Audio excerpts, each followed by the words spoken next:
News Vadodara મહાનગરપાલિકાની ચૂંટણીનું મતદાન ચાલી રહ્યું છે અને મતદાન બૂથની બહાર આ તમામ યંગસ્ટર જે મારી આજુબાજુમાં બેઠા છે તેઓ પણ ઇંતજાર કરી રહ્યા છે કે આ ચૂંટણીમાં જનતા કોને મત આપીને જીતાડશે.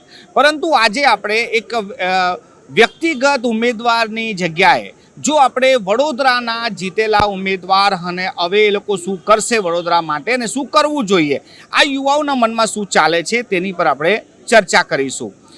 જી, આ આપણે બૂથની બહાર જ બેઠા છે અને હવે ધીમે ધીમે લોકો જીતશે અને બધા વિજય સરઘસ કાઢશે. આ જીતેલા લોકો જે પણ હશે એમની પાસે તમારી શું અપેક્ષાઓ?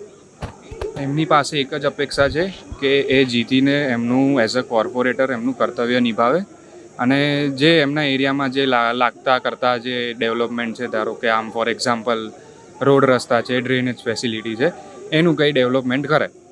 બસ એ જ આ અમારા યંગ જનરેશનની એ જ અમારી ઈચ્છા છે. તમે વડોદરામાં તો ફરતા હશો તો લોકો ચર્ચા પણ કરતા હશે કે કઈ કઈ વસ્તુની જરૂરત છે આપણા ત્યાં, કે ભાઈ આપણે શામાં પાછળ રહી જઈએ છીએ? એ જ ડેવલપમેન્ટમાં પાછળ રહી જઈએ છે. બાકી જનતા તો હોશિયાર છે, ખૂબ એજ્યુકેશનમાં પણ આગળ છે. એ ડેવલપમેન્ટના કારણે આપણું વડોદરા પાછળ રહી ચૂક્યું છે. જોવા જઈએ તો અમદાવાદ છે, સુરત છે, એ બધા ડેવલપમેન્ટના આગળ નીકળી ગયા છે. એટલે એ એઝ અ મેટ્રોપોલિટન સિટી ગણાય છે. પણ વડોદરામાં ડેવલપમેન્ટનું કામ આમ છે તો ડેવલપ વડોદરા, પણ અમુક વિસ્તારોમાં કેવું કે આમ સ્લમ એરિયામાં બહુ ઓછું ડેવલપમેન્ટ થતું હોય એવું છે. પણ માનો કે તમે મેયર બની જાઓ વડોદરાના, તમે નેતા હોય, સૌથી પહેલાં શું કરો તમે?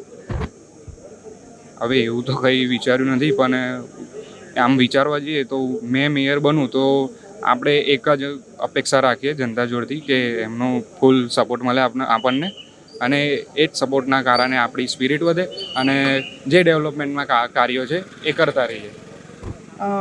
તમને શું લાગે છે કે આ જે પણ આજે જીતીને જશે અહીંયાથી, એ લોકો વડોદરા શહેર માટે શું કરે? વડોદરા શહેર માટે એ ઇન્ફ્રાસ્ટ્રક્ચર વધારી શકે, યુવાનો માટે સ્પોર્ટ કોમ્પ્લેક્સો બનાવી શકે અને નારી શક્તિનો સારામાં સારો કોઈ પોલિસી લાવી શકે. એટલે તમને શું લાગે છે, આ લોકો વાતો તો કરે જ છે ને કે અમે કરીશું, ડેવલપમેન્ટ કરીશું, થતું કેમ નથી? આશા રાખીએ કે આવનારા વર્ષમાં સારા કોર્પોરેટરો આવે અને સારો વિકાસ કરે, ડેવલપમેન્ટ કરે અને એ દ્રષ્ટિએ આગળ વધી શકે. માનો કે તમે નેતા બની ગયા, તમારા વિસ્તારના કોર્પોરેટર, તો શું કરો તમે?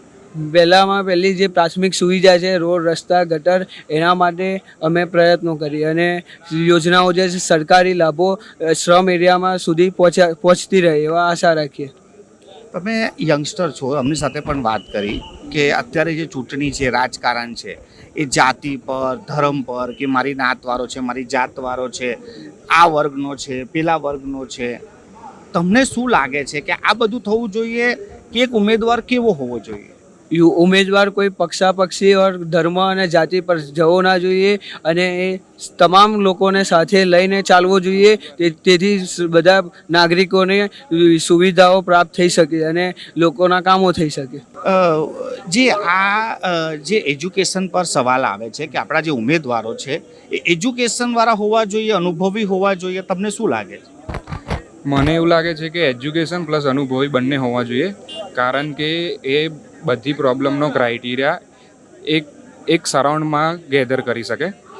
અનએજ્યુકેટેડ નેતા હોય તો એને ખાલી ભ્રષ્ટાચારને એનો જ રસ્તો દેખાય, બાકી એજ્યુકેટેડ એવા ખિસ્સા ભરવાનું કામ ના કરે.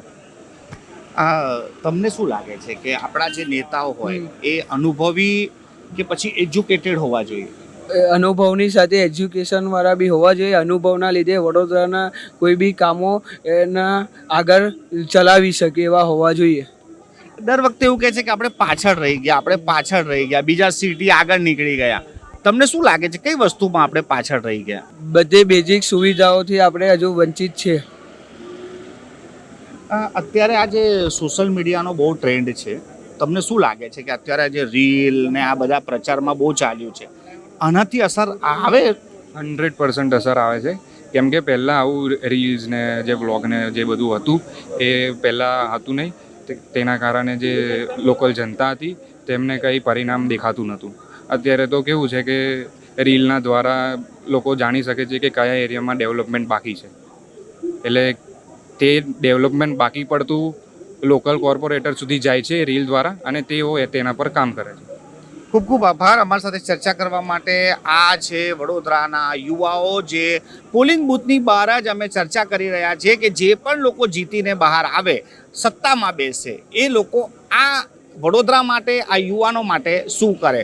એમની પાસે વિઝન પણ છે, એમને બધી સમજ પણ છે, અને હવે એ નેતાઓથી આશા રાખશે કે જે નેતાઓ જીતીને આવશે, જે વડોદરા માટે શું કરશે.